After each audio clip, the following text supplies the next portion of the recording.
শুভ সকাল বন্ধুরা, তোমরা সবাই কেমন আছো? আশা করি তোমরা সবাই ভালোই আছো। আজ সকাল থেকে উঠেই কাজ করতে একদম ভালো লাগছে না, তাই তোমাদের দাদাভাইকে আজকে টিফিন তৈরি করেও দিইনি। সকালে ছাতু আর মুড়ি খেয়ে ও অফিসে বেরিয়ে গেছে। জানো বন্ধুরা, আজকে কাজ করতে একদম ইচ্ছে করছে না, তবু জোর করে কাজ করছি।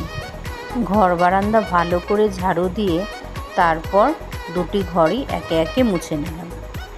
ভাড়া বাড়ি থাকতে আর ভালো লাগে না, কবে যে নিজের একটি বাড়ি হবে। জিনিসপত্র গুছিয়ে রাখতেও খুব অসুবিধা হয়, কারণ স্পেস একদমই কম। যতটা পারি নিজের মতো করে গুছিয়ে রাখার চেষ্টা করি। তোমরা যদি আমার পাশে থাকো, আমাকে সাপোর্ট করো, তাহলে আমি অনেক দূর এগিয়ে যেতে পারবো। তোমাদের সাথে কথা বলতে বলতে আমার ঘরগুলিও মোছা হয়ে গেল। কাল রাতে কিছু কাপড় ভিজিয়ে রেখেছিলাম, সেগুলো ভাবছি সকাল সকালই ধুয়ে মেলে দেব। রাতে ভিজিয়ে রাখলে দেখবে বন্ধুরা, ময়লাগুলি খুব তাড়াতাড়ি উঠে যায়। কাপড় ধোয়ার আগে কলপাটটিকে ভালো করে ঝাড়ু দিয়ে পরিষ্কার করে নিচ্ছি।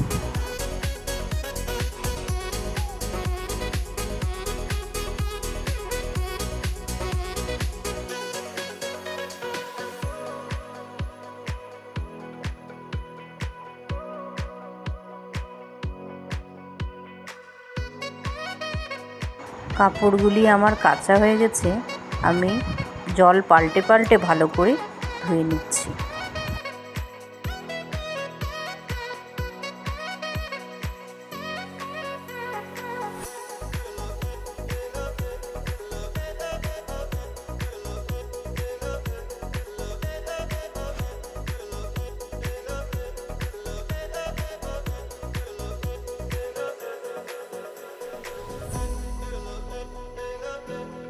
ছাদে এসে প্রত্যেক দিনের মতো কাপড়গুলি মেলে দিচ্ছি।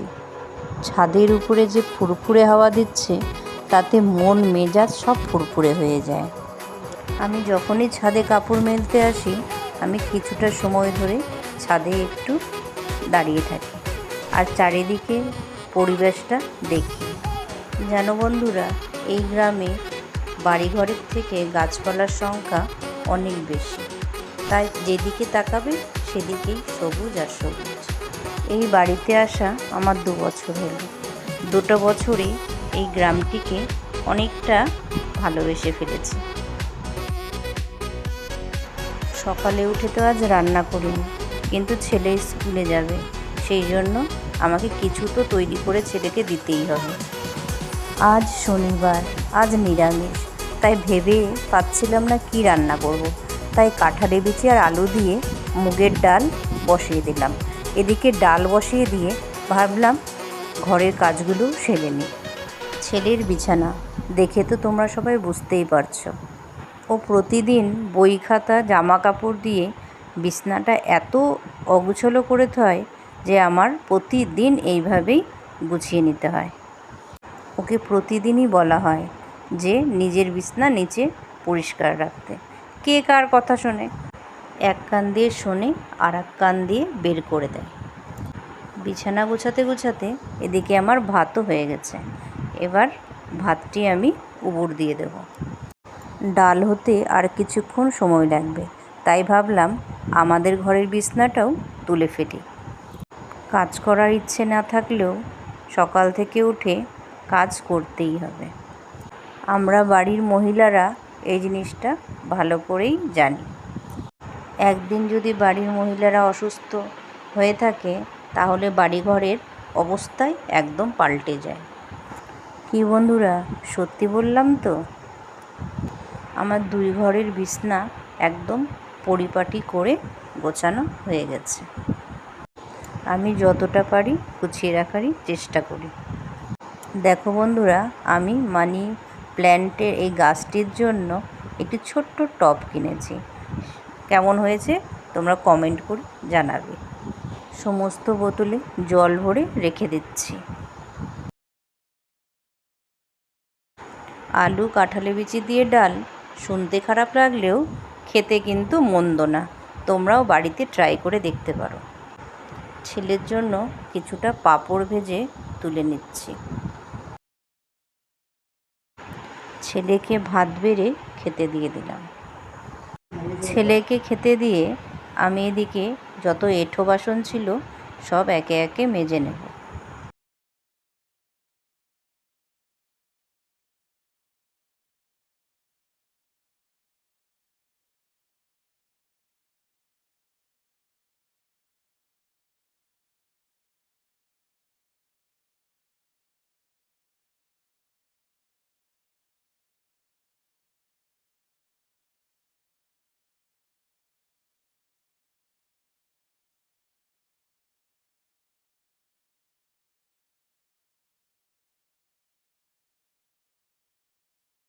ছেলের খাওয়া হয়ে গেলে ছেলেও স্কুলের পথে রওনা দিল। আর বাকি যেটুকু কাজ আছে সেটুকু সেরে আমি স্নানে যাব।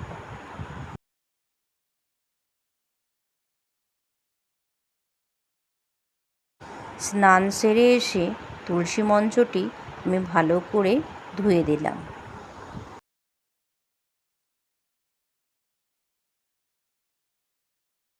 তারপর ঘরের পুজোটাও সেরে নেব। তোমাদের কার কার আমার ভিডিওটি ভালো লাগে তারা like, share, comment and subscribe করতে একদম ভুলো না। তোমরা না সাপোর্ট করলে আমি কোনো মতেই এগোতে পারবো না। Please support me. তোমরা আমার পাশে থেকো। ধন্যবাদ তোমাদের সবাইকে আমার ভিডিওটি দেখার জন্য। প্লিজ সাপোর্ট করো।